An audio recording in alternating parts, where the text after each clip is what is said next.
It's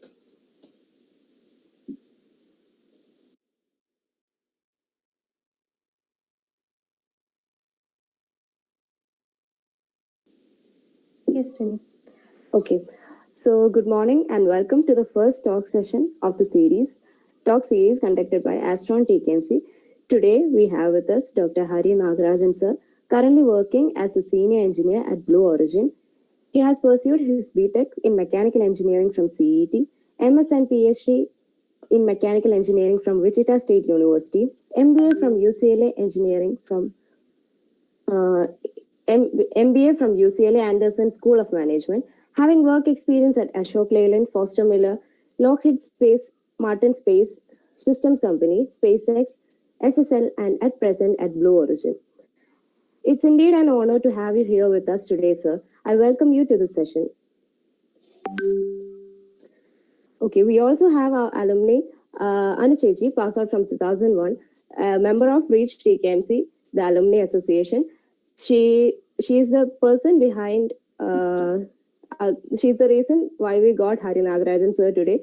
And thank you, Chechi, and welcome to the session. Thank you, Steny. എനിക്ക് തോന്നുന്നു ഹരിയുടെ introduction കഴിഞ്ഞപ്പോഴേക്കും ഹരിക്ക് തന്നെ ഒന്നും പറയാൻ കാണൂലായിരിക്കും അല്ലേ ഇപ്പൊ? I don't have too much to add to it. Well, I just wanted to mention a few things. Like for those who don't know us, I mean, students-wise, we are the 2001 batch, and we have an initiative called REACH that has been in constant contact with the present students for more than 8 months now. We've provided a few internships and mentoring and regarding placements. So what our aim is to reach out to students who need the experience and exposure to what it's like after btech. So I will leave details of our initiative in the chat box and would like all your support as students. Well, it's our first experience as well, Steny, to share this platform with Astronomy Club. And I would like to thank Savitri actually for reaching out, Savitri from Electronics. So our guest today, like you mentioned, besides knowing him personally, is a CET alumnus and was very gracious enough to accept this small favor in the last minute. ശരിക്കും thank you Hari. Astronomy club ഒക്കെ കേട്ടതും ഹരി ഒന്ന് ഞെട്ടിക്കാണും, ഇതെന്താണ് അനുവിന്റെ ഉറപ്പാണ്. So we have a few aerospace engineering aspirants also amongst us. So I'll let you lead the way and introduce yourself to these curious minds. Hari, back to you. Sure. Like both of you said, ഞാൻ ട്രിവാൻഡ്രം കോളേജിൽ നിന്നാണ്. I am a 95 batch, C mechanical. So briefly, ഞാൻ ട്രിവാൻഡ്രം കോളേജിൽ കഴിഞ്ഞ് I worked for about 3 years in India, Ashok Leyland, and then came to the US to do my master's and PhD. Other career, I've been working on a bunch of fields, but mostly in the aerospace industry. So starting with Lockheed, where I was working on the Orion. So the Orion is a spacecraft that is going to replace the Space Shuttle.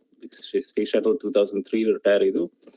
So this is going to be the deep space spacecraft that NASA is building. So I was working on that. I worked on a bunch of other things. Some of them exciting, some of them boring. But the exciting things is definitely a lot of fun. I left Lockheed and then SpaceX worked again I worked on the Falcon Heavy. That is the one that has got the 2 boosters, side boosters. So in all this, the common theme is I was mostly, I stuck to my mechanical engineering background because, 90s was a very turbulent time wherein it was very enticing to shift fields and go to the computer field because Y2K was happening. So it was super easy that, so I think there must be about 6 of us left in the mechanical engineering field. You're going to batch in the Baki just moved out of it and are mostly in the computer fields. That is not to minimize what they do, but it's just that I love what I do, so that's why I stuck with it. Again, what I do is mostly mechanisms, I do a lot of fine film analysis, mechanical analysis of systems and mechanisms. So that is my area of expertise, and that's what I do. So there's a slight change in where I work. I left Blue last year, and I'm the chief engineer at Carbon Space and Defense. What I'm currently working on is on a project for JPL. We are trying to bring samples back home from Mars. So Adina, we are trying to launch a rocket off the surface of Mars and bring it back. So Adina, we have got difficulties in, you can't just launch a rocket from the surface of Mars. How do you do it? You have to toss the rocket up in the air and then fire the rocket. So it has not been done before. So it is a lot of fun working on things which has never been done before. So that's a quick idea of what I've done and what I'm doing right now.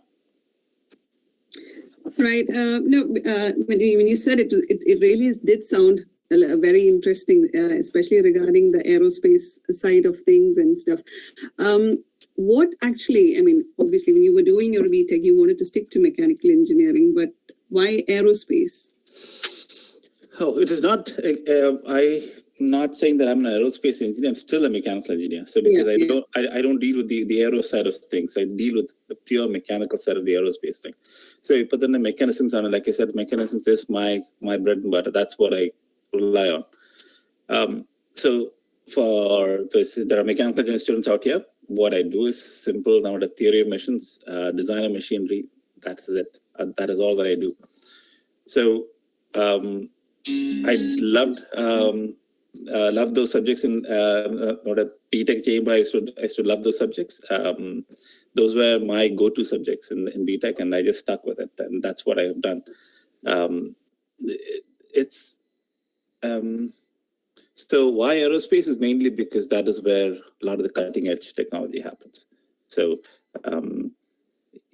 especially on the space side of things. So if you want to push the boundaries, that's where you go to. For if you want you don't have to be an aerospace engineer to be in aerospace field or in the space field. What a lot of the work, like you said, what we're doing for bringing the samples home from Mars. This is again, if you break it down, it's a very simple FOA mechanism that we're using. So again, you can bring it down to what you learned in, I don't know, third semester, fourth semester. That's when you study theory of machines. It all boils down to that one basic principle that we learned in your third semester, fourth semester, and your ability to apply that to challenges that you're going to face in future. So it is, it is just understanding those, your ability to apply those. That is what really caught my attention. Bakula fields automotive field which is purely mechanical. But I just felt that the challenges that the automotive industry faces are not any more mechanical related. It's more on, I shouldn't say mechanical, mostly emissions and EV vehicles. So then it's no longer in trying to come up with let's see if we can come up with a new four-wheel vehicle. It's the four-wheel vehicle is going to be a four-wheel vehicle, and that's it. There's no more changes to a four-wheel vehicle. 4 wheel and then you just have the mechanism on how to run it.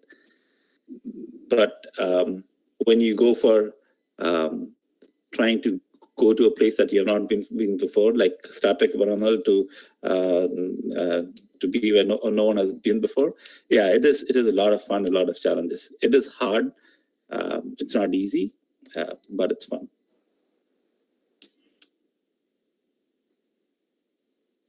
Right. Is there anybody who wants to pop in to ask any question before I ask mine?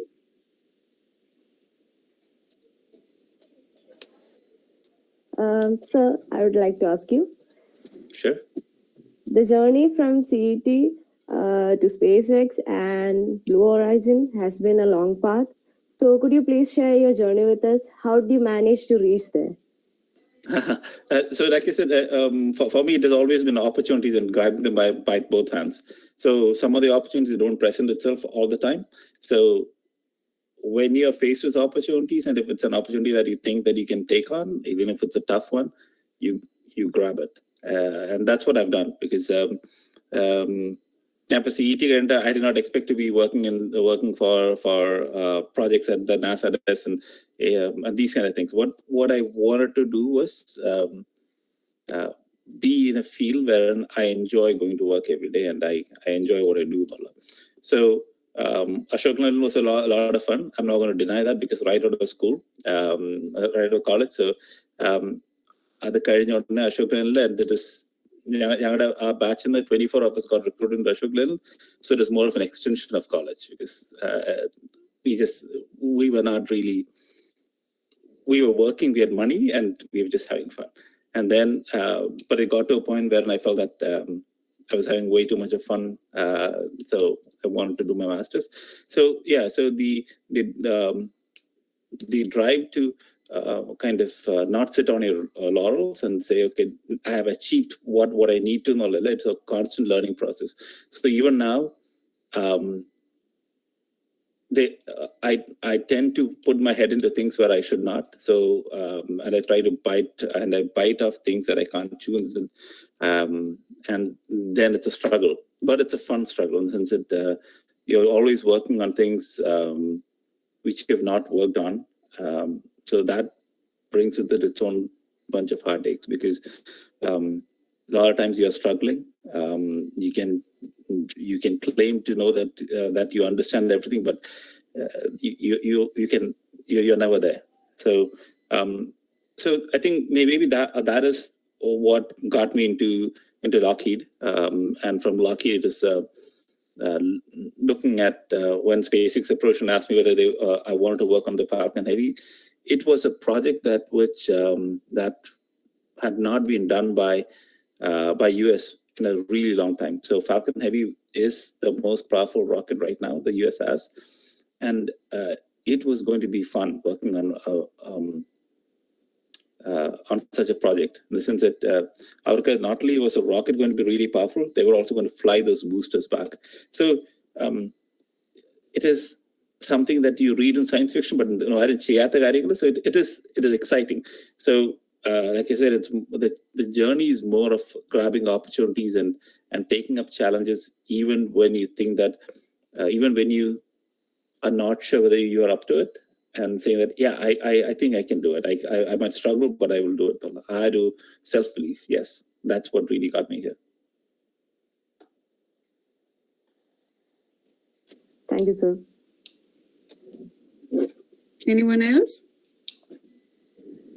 I guess Sanjay ji can ask your question, and then we'll continue with the questions. Savitri, you were about to say something? No, Anushiji, I was going to say that you can ask your question. No. My question was just something what Hari mentioned, because when you mentioned the struggles and everything, at any point, I mean, did you feel, like clueless and fear? Because what I wanted to tell these students is, like, all the time, many of them are going to be writing competitive exams in the next few months and things. So, like, do you actually, after getting through this path, I mean, you just felt, I mean, is this what I actually want to do? Well, because I love what I do, because so there's no question of is this what I want to do? No question, no. It is more of within the field. I felt that maybe there are certain jobs I felt that, okay, this is just too mundane, or it's too boring, and but I've never questioned where I've been at, in the sense that why in the world did I take mechanical engineering? No question on that. Why didn't I not become a computer science guy? Because or jump into AI and big data. Those questions I've never had an issue with that, because I'm pretty happy being a mechanical engineer, and I'm thoroughly satisfied with that. I had a job, I had a field.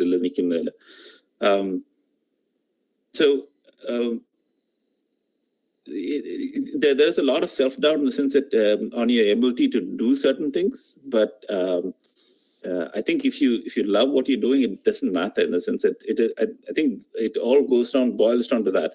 Do you enjoy what you're doing in the sense that do you want to do what you're stepping into? Is that what you want? Once the answer is yes, then everything else just flows quite naturally from there. It is a question of, like I said, even mechanically, there are 60 papers or close to 60 papers that we write to get through this. There are different fields.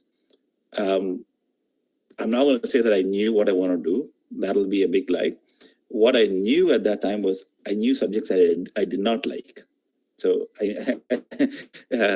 things I knew that I could never do. Down there, Yeah. So in career that I was not good in thermal. I was not good in gas dynamics. I was not good in fluids. So all those kind of good things. I said, okay, now what is left in the land? So and then you look at things that okay, when you studied, you enjoyed doing this, and you say, okay, so maybe if you enjoyed it, that means you're good at it. Or there must be some spark in you that said, okay, you feel like Mm-hmm. And your master's was on?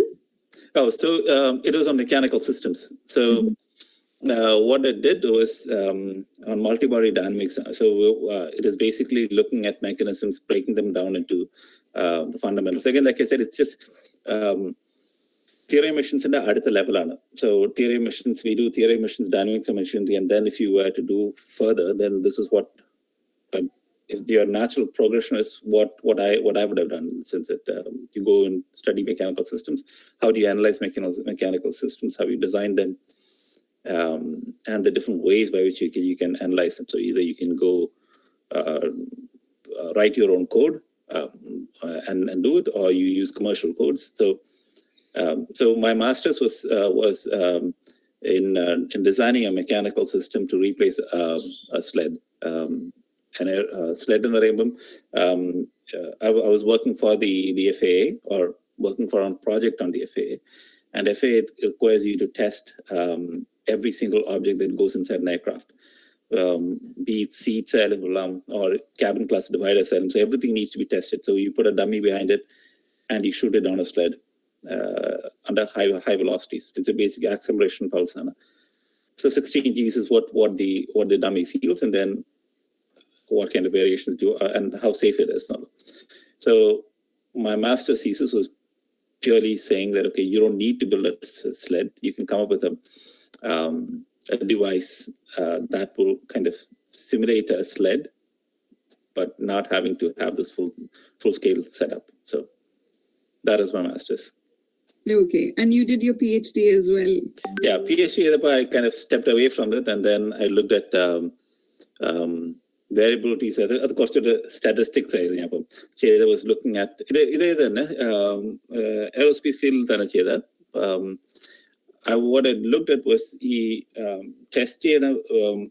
There are approved test centers, and the regulations, the FAA regulations had said that you could use analysis instead of testing. But FAA never preferred you to do analysis; they wanted you testing. So my contention was that is being stupid. So there is huge variability within the test, and then the whole point of my dissertation was showing what kind of variability do you get within the test, and then you go with that normal distribution and then 3 sigma plots, and then you say, okay, you get a much better correlation when you have a model that is that you can build, and then the analysis should be able to predict at a much higher fidelity than any test can. And so it is. I did that is my dissertation, and basically proving to the FAA that they need to start looking at analysis. Okay. And are you aware of any programs in India actually that students can avail if they needed to actually do something, even for the mechanical engineering, electronics, any branch that who would probably want to pursue a career in the same? There is that Indian Institute of Aerospace Technology, I think. I don't know whether they offer a master's program, but they are really good. Okay. So, on a master's something that will be one area. IISC in Bangalore, that is for higher education. I know these two areas. These two are really good resources to look into. For work-wise, I'm kind of out of the loop. India in the opportunities all around. Right. I know that ISRO obviously is an option, and there are a lot of private companies that supply to ISRO. And then there is this newer company that is started in Hyderabad. I forgot the name. It's called Sky something. They are trying to launch rockets. It's the first private company that'll be launching rockets from India. So India opportunities were in there, but I don't know hire details. I'm a little bit out of touch. Okay. Right. Anyone? Anastasia, can I ask a question? Yeah, go ahead. Hello?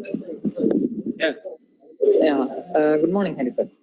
Good morning. Sir, actually, I am a S5 mechanical engineering student, and I share the same dream like you.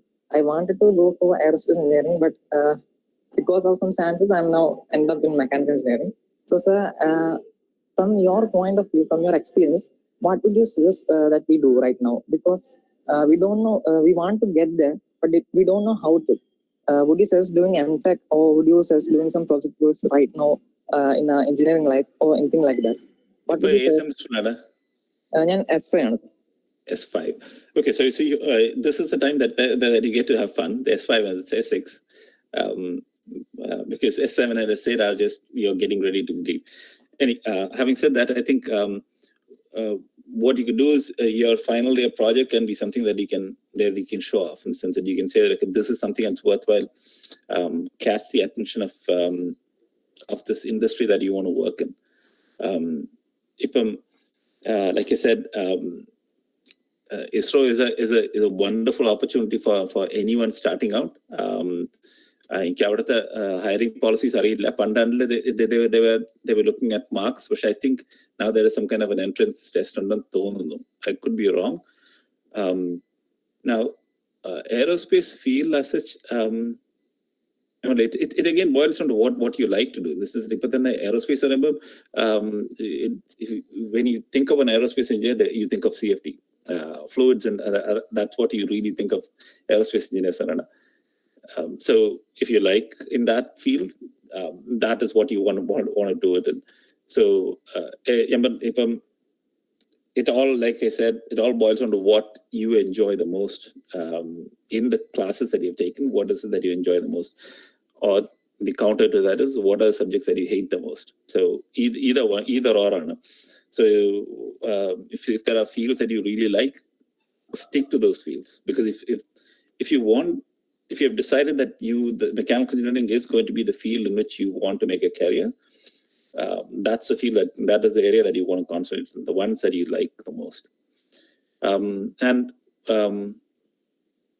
Projects is again, so the best way is for projects. Your final year project is a wait for you to show how you can do this. Okay.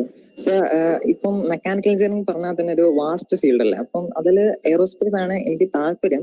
So would you recommend doing an MTech, or is an MTech actually necessary? അതൊരു necessary condition ആണ്. ഇപ്പം MTech specialise ചെയ്യണം, ഇതിന് subject എടുത്ത് specialise ചെയ്യണം എന്ന് നിർബന്ധമാണോ എയറോയിലേക്ക് കയറണം? Aero MTech in ആവശ്യമില്ല. Like I said, if you can get into an organization which recognizes you, like Israel mechanical engineers are welcome there. You can easily move into the aerospace wing of things. Now, aerospace, mechanical and aerospace is, I don't even know other difference in that, because I can claim that I'm an aerospace engineer, even though I do mechanical engineering, because I've been in the aerospace industry. So if that is what you're looking for, you can be a mechanical engineer and still be in the aerospace industry. Now, if you don't want the title of mechanical engineer next to you, then masters in aerospace is a way to do it. Masters, it always helps you. It always helps you concentrate on the subjects that you like. So, fields I was able to concentrate on the mechanical system because I did my master's. So what a master's does is you get to kind of specialize in the field that you like, that you want to be in. So okay thank you sir. Sir ഇപ്പം aero പറഞ്ഞപ്പം sir പറഞ്ഞ പോലെ ഞാനും വിചാരിച്ച CFD ഒക്കെ ആണെന്ന്. So ഇപ്പം honours subject എടുത്തായിരുന്നു അഡ്വാൻസ് ഫ്ലൂയിഡ് മെഷീനറി മെക്കാനിക്സ്. അത് എടുത്തപ്പം ഞാൻ പ്രതീക്ഷിച്ച പോലെ തന്നെ അല്ലായിരുന്നു സബ്ജക്ട്. അതുകൊണ്ട് that's the situation right now we are going through. Sir പറഞ്ഞ പോലെ ഇഷ്ടമുള്ള സബ്ജക്ട് ഇപ്പം സാറ് ഇത് M.Tech ചെയ്തത് ഒരു മെക്കാനിക്കൽ കോർ ഫീൽഡ് തന്നെയാണെന്ന് അറിഞ്ഞപ്പോൾ എനിക്ക് സന്തോഷം ഉണ്ടായിരുന്നു. ബിക്കോസ് മെക്കാനിക്കൽ ആയിട്ട് എയറോയിലേക്ക് പോകാൻ പറ്റുന്നുണ്ട് അറിഞ്ഞപ്പോൾ. So thank you for that. Especially no one is going to say a mechanical engineer can't do what an aerospace engineer can do. So there is a very little difference between the two fields. What you would learn in aerospace and what you would learn in mechanical engineering, വളരെ കുറച്ച് difference ഉള്ളൂ. So it is. The differences are so small that an aerospace engineer can definitely do what a mechanical engineer can do, and vice versa. So other issue it is more of what do you want to do in the world. Your choice, and more importantly. Thank you, sir.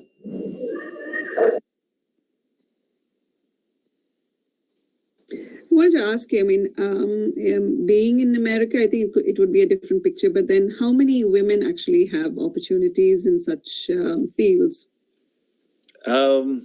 My boss in Lockheed was a woman, and she is the smartest, the best boss that I've had. So in all my working with SpaceX, with Blue, I still think that she was definitely the best. Not only was she whip smart, in the sense that she was able to get things. You just start explaining and she gets it, and yeah, it was just amazing. For people who are good, I don't think there's a barrier, but there, even in the US, there is this notion that mechanical and aerospace fields and all of that is a male-dominated field. It definitely is that way. I think it's just for some reason you kind of, I don't know. I think it's mostly the perception that mechanical is much more manual and you're grease monkeys kind of thing. Image around that less people take it, and that in turn leads to lesser number of women being in the field. But like I said, there is a fair bit of opportunity now. I don't see that any kind of restrictions are placed because of your gender. But that is me being putting blinkers and said there is no gender bias. There is a gender bias. That is a given. Especially like I said, in the field that I work in. Even JPL, if you look at an institution like NASA, JPL, it is a male-dominated industry, wherein majority of the aerospace engineers, majority of the mechanical engineers are male. So opportunities are there, the biases are there. So it is if you're a woman mechanical engineer, it is going to be you will have to fight the biases whether you're in America or in India. I don't know how bad it is in India. I would just assume it's pretty bad, because there is atyashthana biases under. But I think once you get past that initial, and if you're able to come up into the field and then prove that you're good, people do respect you. Then there's no restrictions on what you can achieve. Like I said, I still keep in touch with my boss from Lockheed. I guess I just admire her because she was not only a good boss, she was really good in her field. Okay. So, yeah. What was her? Was she in mechanical as well? Yes, she was. She went to University of Michigan, Ann Arbor, and she's a mechanical engineer. And That's it. So, aerospace, I'm a mechanical engineer, but Okay. she was with NASA, then with Lockheed. So. Okay. No, but like coming to that, I mean, regarding trades, I mean, mechanical allada, like ipo samsaricha rendu penguttiyal, I think, I don't know, Steny electronics ano. Savitri, I know, is electronics. Like, what about the other trades? I mean, can they actually look into a career in aerospace? Yes, there is. Electronics, there is a separate entire division of aerospace that is purely electronic division. Then you have what is it called? One is mechatronics, wherein you build these things. There was the other one too, wherein you are more into the guidance systems and how it operates, to the pointing systems, to the electronic controls. So there is an entirely different set of either, but I'm not very familiar with it. I do know that there are a lot of and as you would expect, there are a lot of women in that field. Okay. So even with, because I have another person who's asked a question in the chat, Sri Hari Suresh Sri പറഞ്ഞിരിക്കുന്നത്, I was also really interested in aerospace engineering, but ended up doing computer science engineering. So what are the opportunities for a computer science student in space fields? Plenty. And said every spacecraft is controlled by a set of codes. It has got a computer brain, and that's what it takes it from point A to point B. So what we do as mechanical engineers is kind of we make the things move, but the brain behind it is definitely what a computer science engineer would be building on what it needs to do, like on the logic, and if it faces difficulties, how does it overcome those difficulties? So those are things for which there is a huge opportunity, since it building not just the software but also the hardware to kind of withstand the scrutiny of space. So one, it is the radiation. Two is the environment in which it's operating in. So it is extreme heat and extreme cold. So building up hardware for that. So those are the things that a computer science engineer would be doing in the aerospace industry.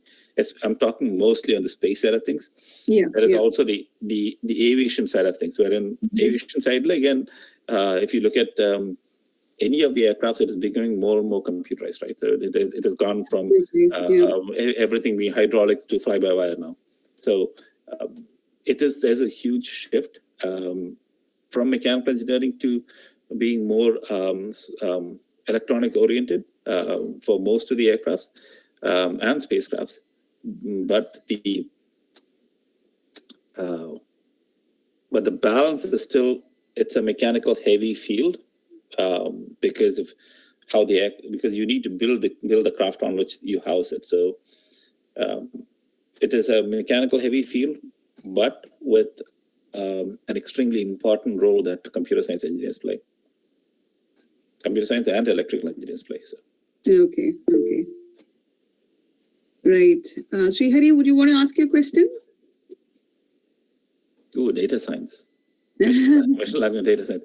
A carry letter. To be very frank, I'm not sure about machine language in the space field.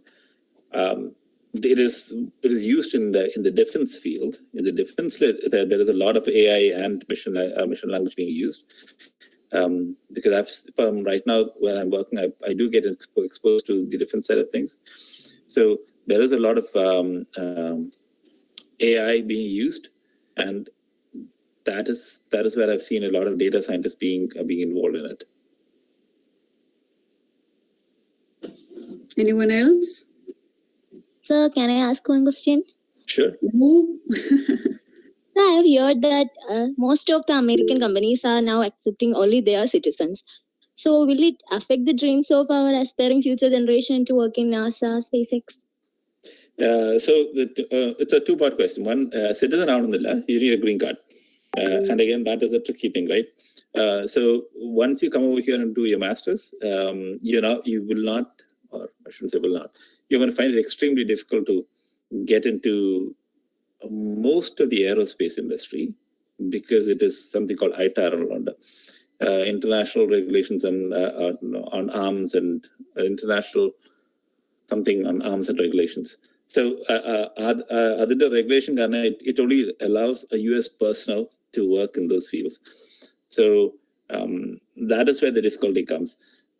But they do make exceptions, surprisingly, for the computer science guys, because they still have a shortage of people in the computer science and the electrical fields. So they might make exceptions for them to work in these fields, but they will be heavily monitored. The only option that you have is if you're going to do a master's on the so then you get to work in a company which would sponsor your green card. Once you get a green card, then you get to work for these guys. So it is a bit of a struggle to finally get into the aerospace industry because of these regulations. And also someone needs to sponsor your green card. Hopefully the laws are changing wherein they're saying that if you do your master's, they will give you a green card, automatic green card. There is a lot of, or they've been saying that for a few years. I don't know what the future holds. But right now, it is going to be, the path is going to be masters or H1B on the get someone to sponsor your green card, and then you can work in the aerospace industry.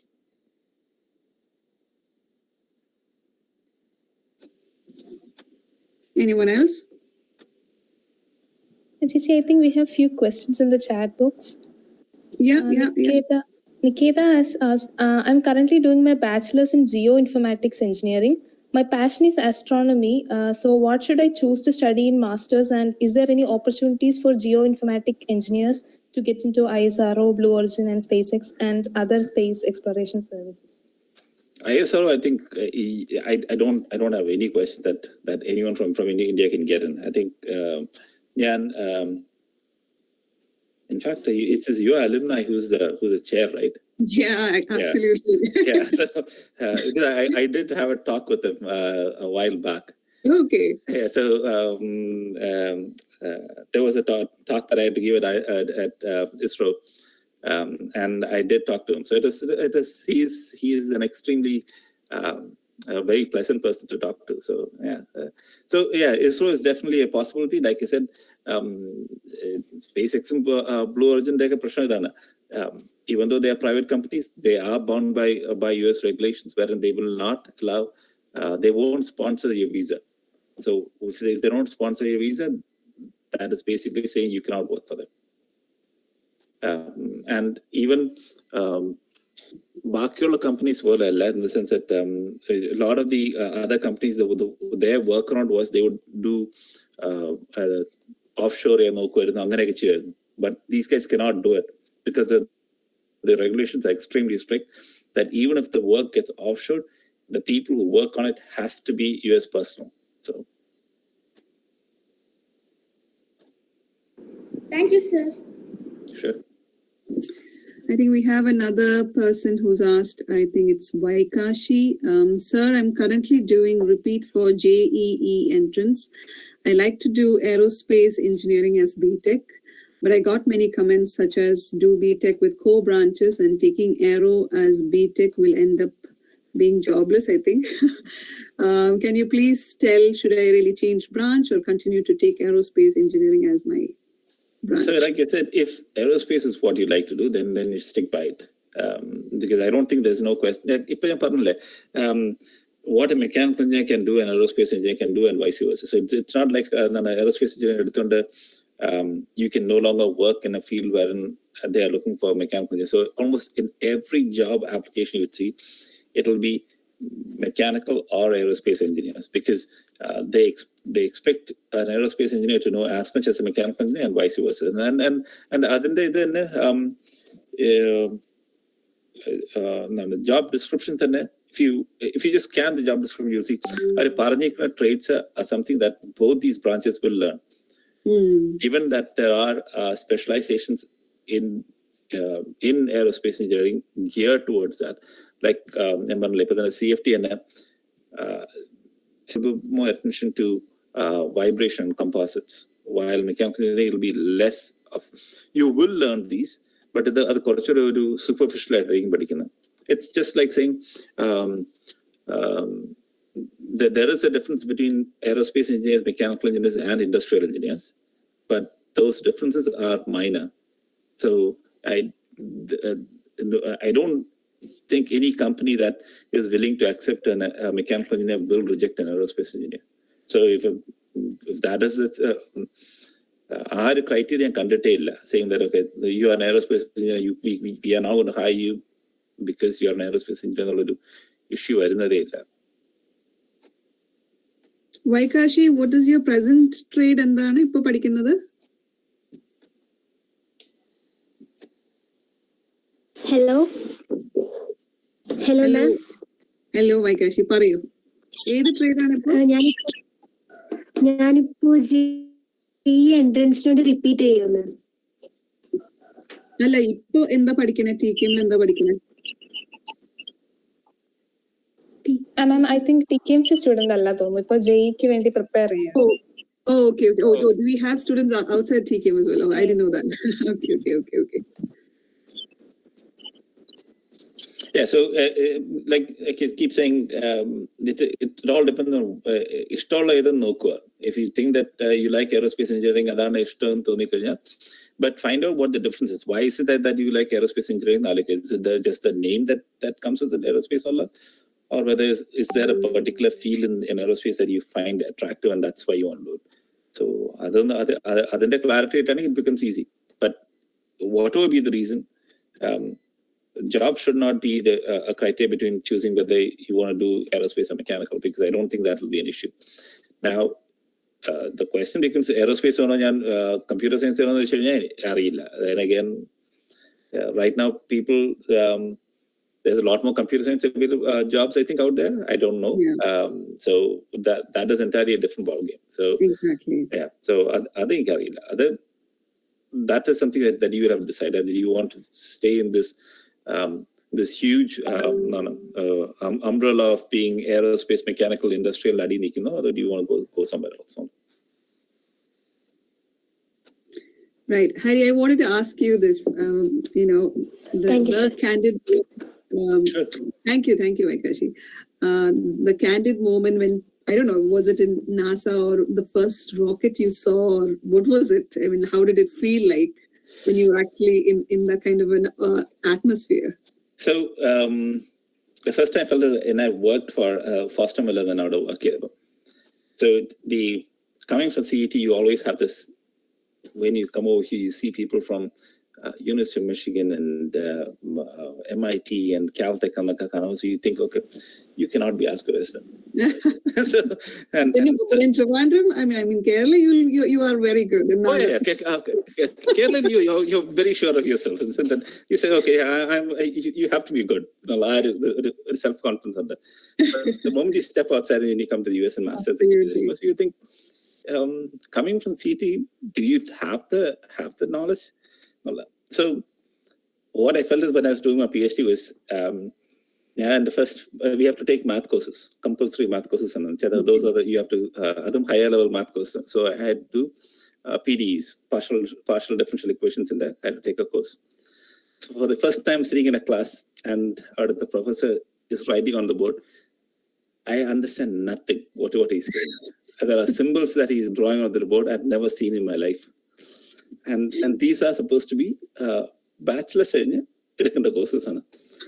And that's when you start questioning yourself.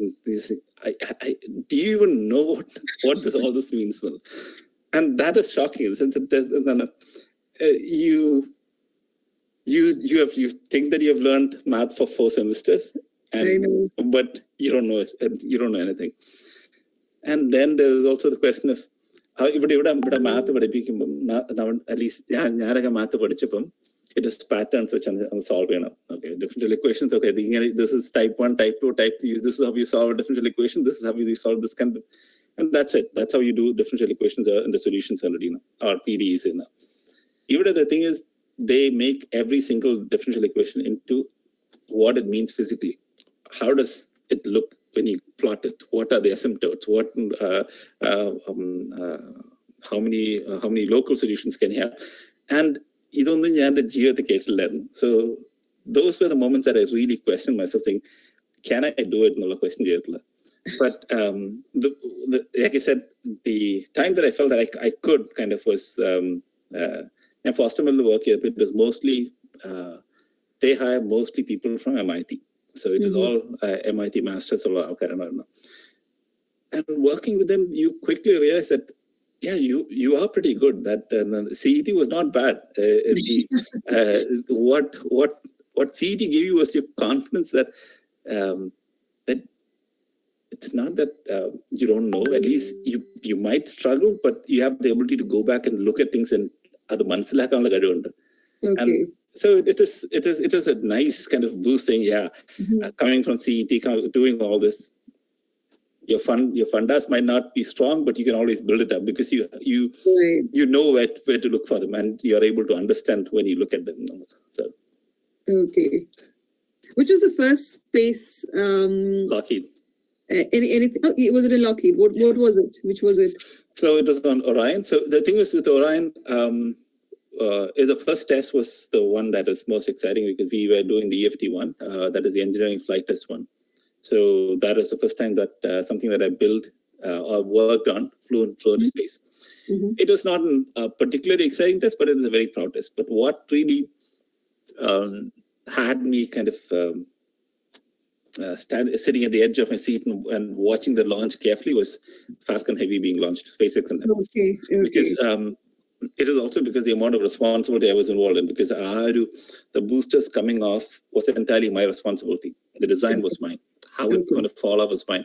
And if it did not fall off in the right way, then you cannot recover them. So right from the launch, all the way, because launch even then, the load from the two side boosters have to be transferred to the center core. So that is again something that I worked on. So there was just so much of involvement that the first launch was, you just sat there, right? Every single second you're counting on, you're looking at the data coming out of the rocket and saying, okay, so at least for the first 10 seconds, things went well. Max Q. Okay, things went well at Max Q. So you're saying, okay, it feels good now. So yeah, it is extremely exhilarating.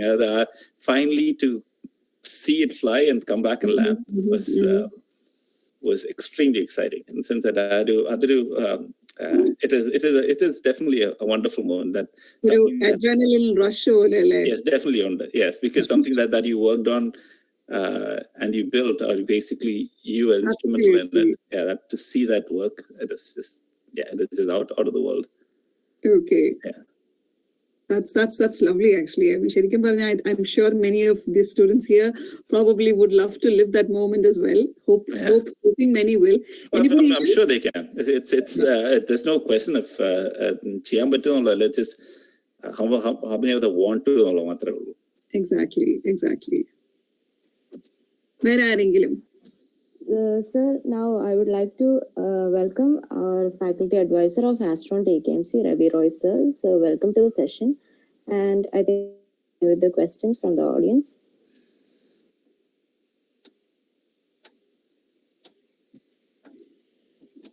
Hello, sir. Hello, ma'am. Hello, Gautam. Ma'am, I'm from mechanical engineering stream, and I would like to know that what are the basic skills that we have to develop during our academics, apart from our subjects that we are studying, to be a mechanical engineer and to shine or suits to a working environment. The basic thing is be prepared to kind of go back and hit your books. Our ability to go back and thinking that you're done with engineering, that is the biggest folly you can make. Absolutely. You get the title of an engineer, but that does not mean anything. It's just a piece of paper. Any job that you take, if it's mechanical engineering related, you will have to go back to your books, refer them, and a lot of times you kick yourself for not having learned them college. I have done that. Since college, so it is a question of awareness of saying, okay, if at least this is, I know, if what kind of advice? But it is true. The advices that are given, it made perfect sense. You are going to be, you will be going back to your books a lot more. So in the you can, like I said, identify what you like. If there are certain subjects that you like, make most of it, in the sense that thankfully I was lucky to end up pick up on subjects that I liked pretty early. So our subjects, and I was able to pay a little bit more attention. I did my own set of nonsense in CETs, but at least for these subjects, I did pay attention, and I was able to concentrate a little bit more. That is the only advice I can give, in the sense that subjects, at least for those, make sure that you pay attention. Make sure you ask questions. I know there's a faculty advisor. I forgot the name of the faculty advisor, and I have been kicked out of classes from dynamics of machinery classes because I asked questions. And that was fine too. When I look back, I'm able to laugh at it, because as far as the teacher was concerned, how can a student ask questions? Either he was not paying attention, or he's just trying to pull the teacher's leg. So I got kicked out of class. And that happens too. But mechanical engineering,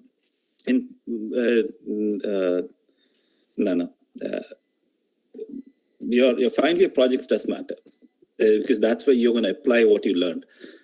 Really put in a pretty decent effort and come up with an excellent project. So if there's something that you can do, pay semester so whichever semester you're in, aim for your in the 5th semester. So you do have time. So in the next year, you can decide on what you want to do for your final year project. So structure 7th semester, that's when we decide on what the project is going to be and who the project advisor is going to be. But if possible, form a team, find out like-minded souls like you who are willing to work on a project that is challenging and it's fun.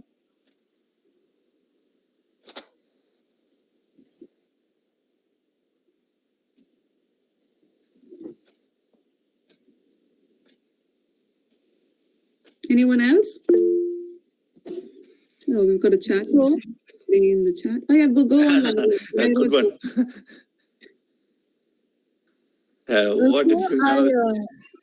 Sorry? Sir, I would like to ask. Sure. Yeah, I'm studying in class 12th, and before getting into my engineering field, I would like to ask that which is better, like computer science, mechanical, or aerospace? Because I'm interested in all the three, but the thing is about scope. So in the space field, so which field has more scope? So I know this is not something that you want to hear, but I don't think you should look at the scope to decide what you want to take. That is the last. That I'm sure that should be one of the things that should be there at the back of your mind. But that should not decide a subject. I think I would rather have you look at what you like and what you want to do, rather than say, okay, now this has got a better chance of getting me a job, so I want to do it. Now, I'm not going to say that looking at the future and saying that, okay, this has got a much better job opportunity, so I'm going to do it. I'm just saying that once you are in that field, if you don't like it, you're stuck with it. So, like I said, I loved the field I'm in, and I've been in this field for now 25 years, and I'm extremely happy in the field that I'm in. Now the two things that you said was aerospace and then computer science.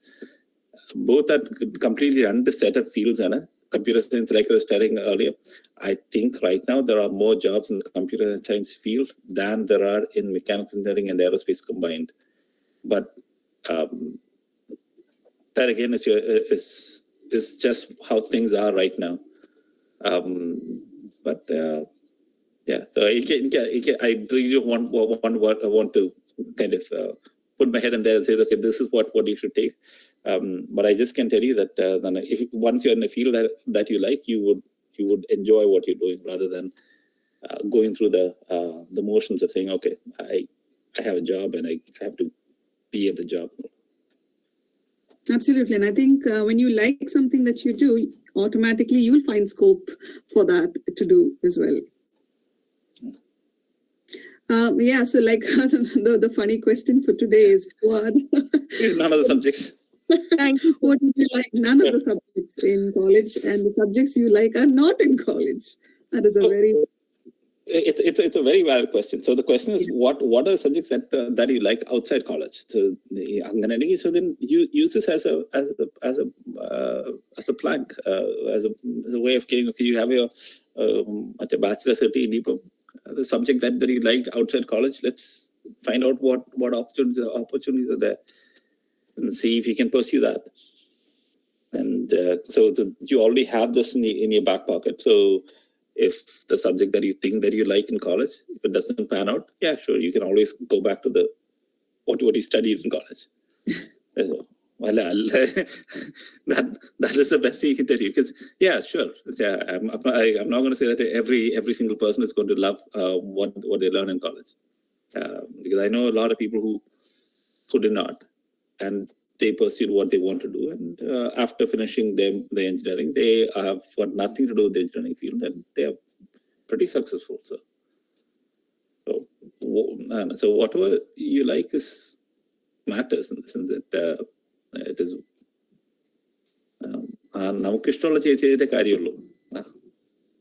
I've got a bird sitting on my head right now. Yeah, Hari is famously known for having a lot of pets at home. Where are you? So I have a question, sir. Sure. So I'm first year chemical engineering student at TKMC. So my question is, you have worked in SpaceX, as you said, and now you are working at Blue Origin. So SpaceX is having much more innovation and ideas, like they are reusing their rockets, but Blue Origin has never done that. So in the near future, what is that innovation that is going to differ from SpaceX, but that has never been done before? And why is that you moved from SpaceX to Blue Origin? So, good question. So, SpaceX into again, partly it is a myth that SpaceX is all a one-man show. NASA had heavy funding on that. If the government really supported SpaceX through its process, that is not to minimize what is done at SpaceX. They are very innovative. They were able to land the rocket back. The only company that has been able to do that. But again, keep in mind that the first company to land a rocket that flew and came back is Blue Origin. So before SpaceX did it, Blue Origin did that. SpaceX was able to land an orbital class satellite launch vehicle. Now, to compare SpaceX and Blue Origin, it's again the company philosophy differences. So SpaceX believes in fail fast, fail often. Our philosophy, that does not mean that you fail all the time, but what that means is you test things, you fail, you learn from it, and then you test again. So that is their philosophy. While Blue Origin has an entirely different set of philosophy. They're saying that the first time we test, it's going to be a success. So there's hardly any testing for the new Glen that's happening. We do component level testing on that, but not a full scale testing. So it is going to fly by the end of this year. Yeah, end of this year. So we'll see how everything pans out.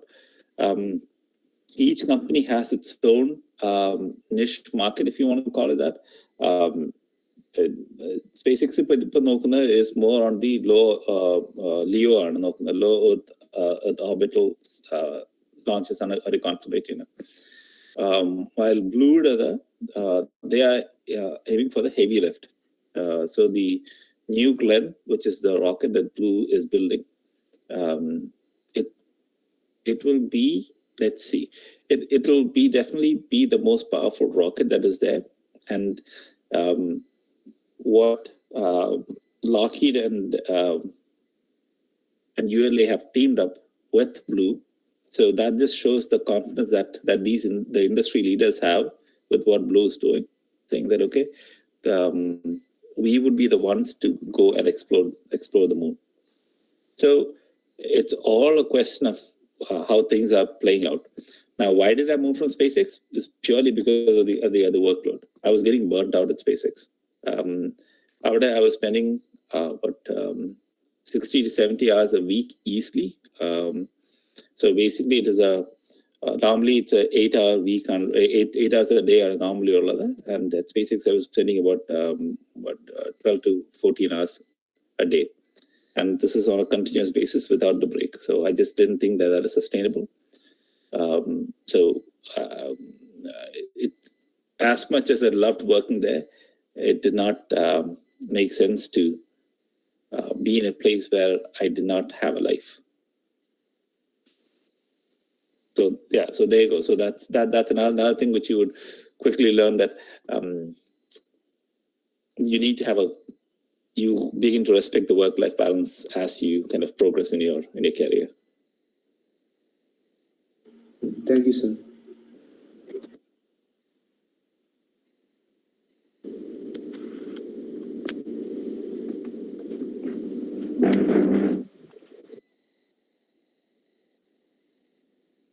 Anyone else? Internship pressures. Sir, കേൾക്കുന്നുണ്ടോ? കേൾക്കുന്നുണ്ട്. Sir, ഞാൻ ചോദിക്കാൻ ഉദ്ദേശിക്കുന്നത് എന്താന്ന് വെച്ചാൽ, ഈ അധികം theory related ആയിട്ടുള്ള കൺസെപ്റ്റ് ഉണ്ടല്ലോ, അതായത് ഇപ്പൊ സയൻസിലാണെങ്കിൽ, സാറ് കേൾക്കുന്നില്ലേ? കേൾക്കുന്നുണ്ട്. സാർ, ഇപ്പൊ സയൻസിലാണെങ്കിൽ എന്തുകൊണ്ട് ടൈം ഒരു ഡയറക്ഷനിൽ പോകുന്നു, അതുപോലെ ബിഗ് ബാങ് തിയറി ഒരു തുടക്കമല്ല ഒരു അവസാനമാണ്, അങ്ങനെയൊക്കെ പറഞ്ഞിട്ട് കുറെ തിയറീസ് ഉണ്ടല്ലോ. അതുപോലത്തെ തിയറീസ് അതിന്റെ പുറകെ പോകുന്നത് ഒരു കാര്യമുള്ളതാണോ അല്ലെങ്കിൽ കാര്യമില്ലാത്തൊരു സംഭവമാണ്? അതുപോലെ തന്നെ ഇപ്പൊ ഫോർത്ത് ഡൈമെൻഷൻ, അതായത് ഫോർത്ത് ഡൈമെൻഷനെ കുറിച്ചിട്ട് പഠിക്കാം, ഹയർ ഡൈമെൻഷൻ, പിന്നെ അതുപോലെ തന്നെ അങ്ങനത്തെ കുറെ കാര്യങ്ങൾ ഉണ്ടല്ലോ. പിന്നെ അതുപോലെ സയന്റിസ്റ്റ് വെച്ച് അങ്ങനത്തെ കുറെ മിസ്റ്ററീസ് പോലത്തെ കാര്യങ്ങൾ അതിന്റെ പുറകെ പോകുന്നത് ഒരു കാര്യമുള്ളതാണോ? ഉണ്ട്, അതാണ് പറഞ്ഞത്. സോ ഈ എല്ലാ ഫീൽഡിനും അതിൻ്റെതായ അഡ്വാൻറ്റേജസ് ഉണ്ട്. ഇപ്പൊ തന്നെ talk about JPL, there's a lot of research going on ഇതേ പറയുന്ന ഫീൽഡ്സിൽ. In sense that okay, is there a fourth dimension? നമുക്ക് ആ ഡിമെൻഷൻ അത് ആക്സസിബിൾ ആണോ? Then the next question is, astrophysics is a field that is booming, in the sense that there are very few astrophysicists available. If you become a good astrophysicist, you are guaranteed a job. വളരെ കുറച്ച് പേരെ ഉള്ളൂ ആ ഒരു ഫീൽഡിലോട്ട് ഇറങ്ങുന്നത്. Because it's hard. For a person like me, എനിക്ക് പറ്റില്ല ചെയ്യാൻ. So I can be very truthful. എനിക്ക് അതിനുള്ള കഴിവില്ല. So when you realize that കഴിവില്ല എന്ന് കാണുമ്പോൾ പിന്നെ I just stay away from that. But if you have that ability, if you have that in you to become an astrophysicist, ആവാനുള്ള കഴിവുണ്ടെങ്കിൽ definitely pursue that. അത് ഒരിക്കലും ഒരു never push back on that and say okay,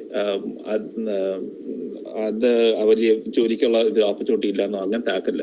Because these are fields that are extremely difficult and very important. So it might not sound എന്താ പറയണ a job oriented field ആയിട്ട് ഇപ്പൊ തോന്നില്ലായിരിക്കും, but I can assure you that those are the fields in which the future lies.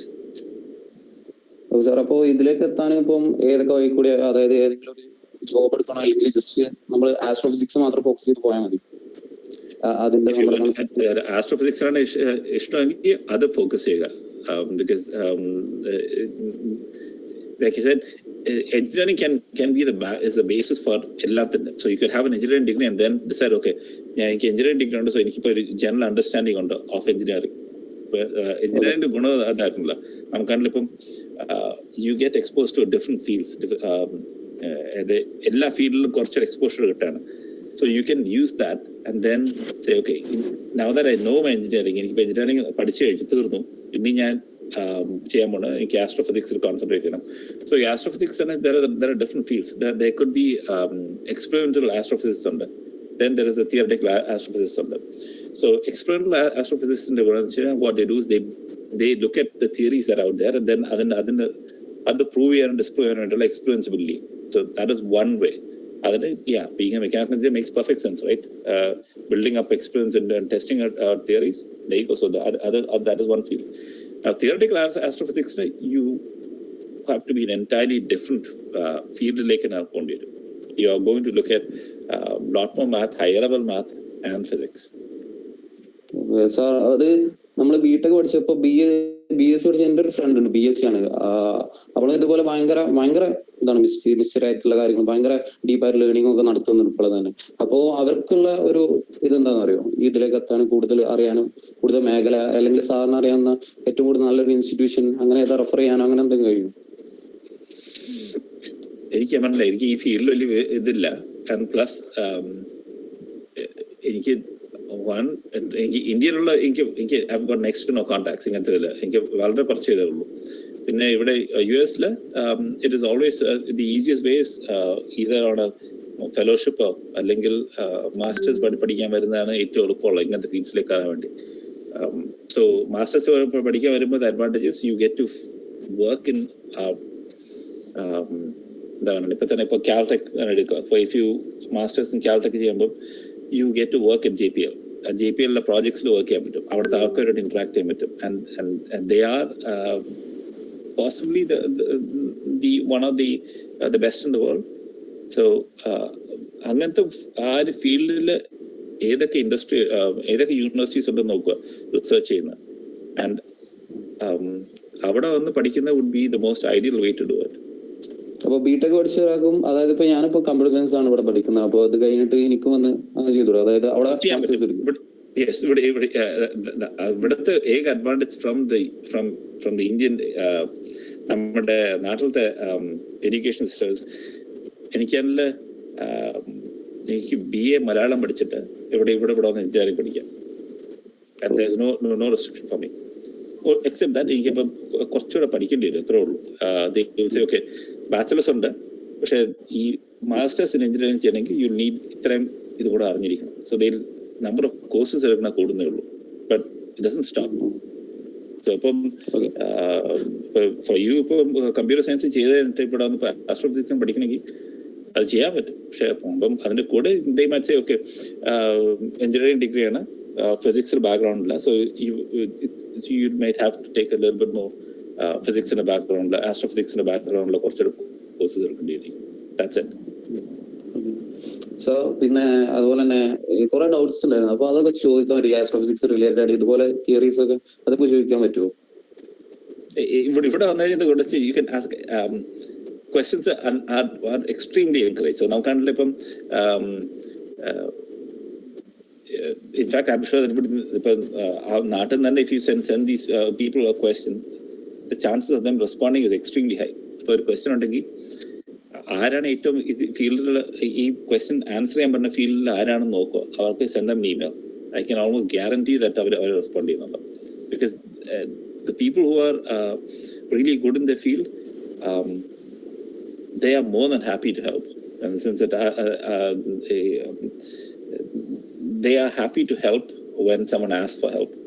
ഇപ്പം ചോദിച്ചു കഴിഞ്ഞാൽ അവരെല്ലാം they will take an extra effort to tell you, okay, yeah, this is how you do it, man. Or നിങ്ങൾ പറയുന്നത് this is what these are the possible solutions. So ചോദിക്കേണ്ടത് മാത്രമേ ഉള്ളൂ. That is something that you will have to do. ആരാണ് ഏറ്റവും ഇതിൽ your question answer ചെയ്യാൻ പറ്റുന്ന കഴിവുള്ള ആരാണെന്ന് കണ്ടുപിടിക്കുക, ആ ഫീൽഡ് റിസർച്ചിന് ആരാണെന്ന് കണ്ടുപിടിക്കുക. And especially now it's super easy, right? നമുക്ക് ഇന്റർനെറ്റ് ഉള്ള കാലത്ത് ഇങ്ങനത്തെ ആൻസേഴ്സ് കണ്ടുപിടിക്കാൻ നല്ല എളുപ്പമാണ്. ആരാണ് ഇതിൽ ഏറ്റവും നല്ല, ആരാണ് ഇതിന് റിസർച്ച് ചെയ്യുന്നത് കണ്ടുപിടിച്ചിട്ട് ചെന്തം ചെയ്യുക. They might not respond. ഇന്ന് അയച്ച് നാളെ റെസ്പോണ്ട് ചെയ്യണമെന്നില്ല. They might take some time, പക്ഷേ they will respond. സാർ അത് ആർക്കും അയക്കേണ്ടത്? അതായത് കൂടുതൽ ടച്ച് ഒന്നും ഇല്ല അധികം ആൾക്കാരായിട്ടും. അപ്പൊ അങ്ങനെ പ്രൊഫഷണൽസിനായിട്ടും അപ്പൊ എന്താ ചെയ്യേണ്ടത്? ഇപ്പൊ ജസ്റ്റ് ഡയറക്റ്റ് യൂട്യൂബിൽ അങ്ങനെ കടിച്ച കുറെ കൺസെപ്റ്റും കാര്യങ്ങളൊക്കെ അതൊരു ഓതറൈസ്ഡ് ഒരു ഒതന്റിസിറ്റി തോന്നാത്ത കുറെ സംഭവങ്ങളാണ്. അത് കുറെ ഡയറക്ഷനിലേക്കാണ് പിന്നെയും കൊണ്ടുപോകുന്നത്. അതായത് കുറച്ചും കൂടി ഒരു ടച്ച്, ആരായിട്ടും ഈ ഫീൽഡിൽ ഒരു ടച്ച് ഇല്ലാത്ത ഒരു പ്രൊഫഷണൽസിന് ആസ് എ സ്റ്റുഡന്റ് അങ്ങനെ വലിയ ഇതില്ല. അപ്പൊ എന്താ ചെയ്യേണ്ടത് ഈ ഡൗട്ട്സ് ക്ലിയർ ചെയ്യാനും ഇതിനോട് കൂടുതൽ റിസർച്ച് ചെയ്യാനും? അതിപ്പോ രണ്ടിതായി. നമ്മളിപ്പോ യൂട്യൂബ് കണ്ടിട്ടാണ് ആ ഒരു ഇതിലേക്ക് ഇറങ്ങുന്നെങ്കിൽ I would be very cautious. YouTube കണ്ട് നമ്മൾ ചാടി വീഴുന്ന ക്വസ്റ്റ്യൻ ചോദിക്കുന്നതല്ല. It's always to do your own research. YouTube കണ്ട് yes you might get some information, but ആ information first of all find out whether it's authentic, whether it makes sense to you. നമുക്ക് നമ്മുടെ basic നമ്മളോട്ട് use your logic, saying okay, ഇതിനകത്ത് കണ്ടത് does it make sense, and then if you think that it makes sense, dig in. YouTube അല്ല, find out books, find out published papers. TKM എനിക്ക് ഇങ്ങനെ അറിയില്ല, papers എങ്ങനെ pullup ചെയ്യാൻ എനിക്ക് അറിയില്ല. But if you can journals and papers നോക്കുക. And if you can find the author of the journal or the paper that ഒരു paper ഇഷ്ടപ്പെട്ടു കണ്ടിട്ട് ഇതിന് എനിക്ക് ആൻസർ കിട്ടും എന്ന് തോന്നുകയാണെങ്കിൽ അതിന്റെ ഓത്തറിനെ ഡയറക്ട്ലി മെയിൽ അയക്കുക. ചെയ്യുന്നവരൊക്കെ ഞാൻ ഇങ്ങനെ പേപ്പർ വായിച്ചു, എനിക്ക് ഇതിനകത്ത് ഡൗട്ടുണ്ട്, ഇതൊക്കെയാണ് ഡൗട്ട് എന്ന് ചോദിച്ചു കഴിഞ്ഞാൽ the authors of the paper will be extremely happy that ആരെങ്കിലും വായിച്ചു എന്നുള്ളതിൽ. And two, they'll be happy to answer the question. Okay, അങ്ങനല്ലേ? ഞാൻ യൂട്യൂബ് വെച്ച് മാത്രം പോകില്ല. Because there are too many nonsense out there in YouTube, including people who believe that the earth is flat. So നമ്മൾ അതുകൊണ്ട് എടുത്ത് ചാടിക്കഴിഞ്ഞാൽ you'll get you're just going to burn yourself. അതിനായിട്ട് നല്ല നമ്മൾ തന്നെ റിസർച്ച് ചെയ്യുക. There's no harm in, like I said, യൂട്യൂബിൽ അത് കണ്ടുകൊണ്ട് if that sparks your interest, find out more. Make sure it's authentic. Make sure it makes sense to you.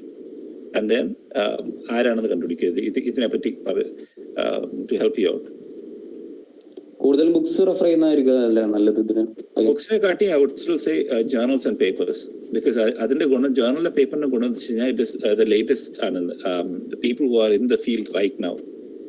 So ഒരു journal paper കിട്ടുകയാണെങ്കിലോ അല്ലെങ്കിൽ ഒരു കോൺഫറൻസ് പേപ്പർ കിട്ടുകയാണെങ്കിലോ അതിന്റെ advantages, അതിന്റെ ഓതേഴ്സിനെ contact ചെയ്യാൻ പറ്റും. You can tell them that this is what നിങ്ങൾ വായിച്ചപ്പോൾ ഇതാണ് മനസ്സിലാക്കിയത്, ഞാൻ മനസ്സിലാക്കിയത് ശരിയാണോ എന്ന് ചോദിച്ചുകൊണ്ട് അവർക്ക് എഴുതാൻ പറ്റും. ഞാൻ നിങ്ങളുടെ പേപ്പർ വായിച്ചപ്പോൾ എനിക്ക് മനസ്സിലായതാണ്, എന്റെ understanding of your paper does it make sense to you? സാറേ, ഞാൻ ഏകദേശം ഒരു കുറച്ച് ക്വസ്റ്റ്യൻസ് ഒക്കെ എന്റെ ഡൗട്ടുള്ള ക്വസ്റ്റ്യൻസ് ഒക്കെ ഞാൻ തയ്യാറാക്കാം. അപ്പോൾ അങ്ങനത്തെ കുറെ ക്വസ്റ്റ്യൻസ്, അതായത് ഇപ്പോ ഒരുപക്ഷെ അവര് പ്രസിദ്ധീകരിക്കാത്ത ഏതെങ്കിലും ഒരു മാസിക എന്തെങ്കിലും ഒരു പ്രസിദ്ധീകരിക്കാത്ത ഒരു സംഭവമായിരിക്കും ഇത്. അപ്പോ അതുമായി ഇപ്പോ ഒരു ഉദാഹരണത്തിന് പറയുകയാണെങ്കിൽ ഇപ്പോ ഡാർക്ക് എനർജി, പിന്നെ അതുപോലെ ഹൈ ഡയമെൻഷൻ ബ്ലാക്ക് ഹോള്, പിന്നെ അങ്ങനത്തെ സംഭവങ്ങളൊക്കെ കൂടുതലും. അപ്പോ അങ്ങനെ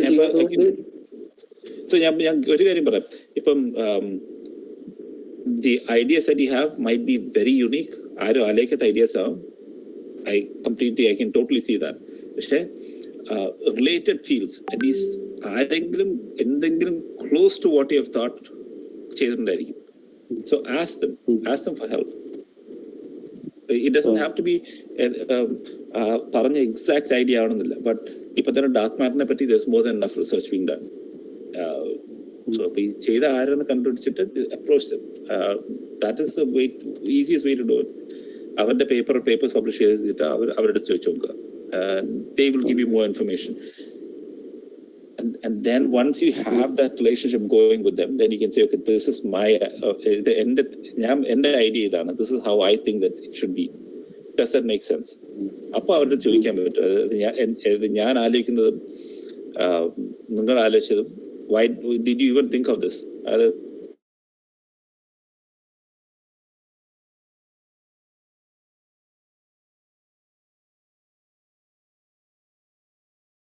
alla copy ചെയ്യുന്നത്, they would understand what is being said. But that does not mean that ബാക്കിയുള്ള ഇൻസ്റ്റിറ്റ്യൂഷൻസ് ഉള്ളവർ ആർ നോട്ട് സ്മാർട്ട് എന്നുള്ളതല്ല. ഐ തിങ്ക് നമ്മുടെ നാട്ടിലുള്ള എന്താണ് at least a good chunk of the engineering colleges are good enough that people do can be on par with the students from these colleges. So the other advantage is higher studies they GRE is a go-to thing. It is an easy way out if you don't want to write GATE. എനിക്ക് gate എഴുതി കിട്ടില്ല, so I wrote GRE. So GRE was a much more easier way out,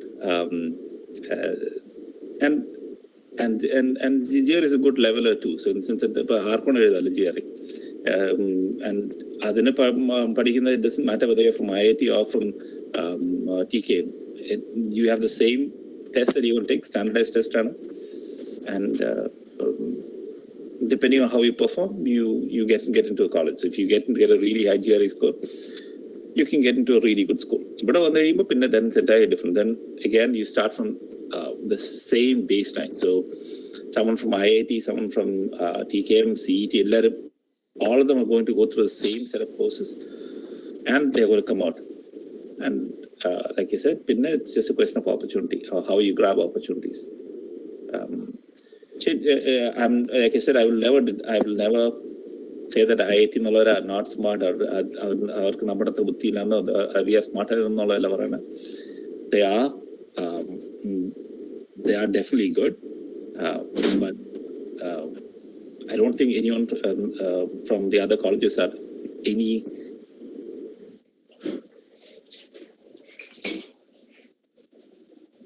Okay, sir. Thank you. So I think your mic is muted.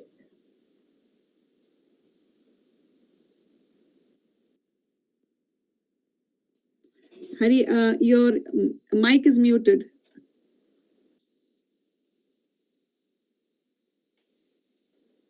Oh no. Yeah. That's okay. Even I didn't realize I was muted. Okay. Yeah.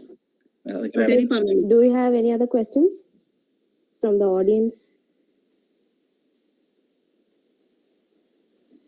Okay, so then we can wrap up the session. I invite the Secretary of Astron TKMC for the vote of thanks. Hello, am I audible? Yeah. Hi, Anichechi. Hi, Savitri. How are you? I'm fine. Actually, it's good afternoon here. I think it's good evening there. അതെ ഹരിക്ക് good night ആയി, എനിക്കിവിടെ good morning ആയി വരുന്നു. അതെ. Okay. So I hope that all of you have benefited a lot from this session. It was indeed an enlightening session for all of us. First of all, I extend a hearty vote of thanks to Mr. Hari Nagarajan, who took time from his busiest schedule to take this wonderful and informative session for us today. The experience that he shared regarding his first space mission was indeed exciting and motivating, actually. Thank you so much, sir.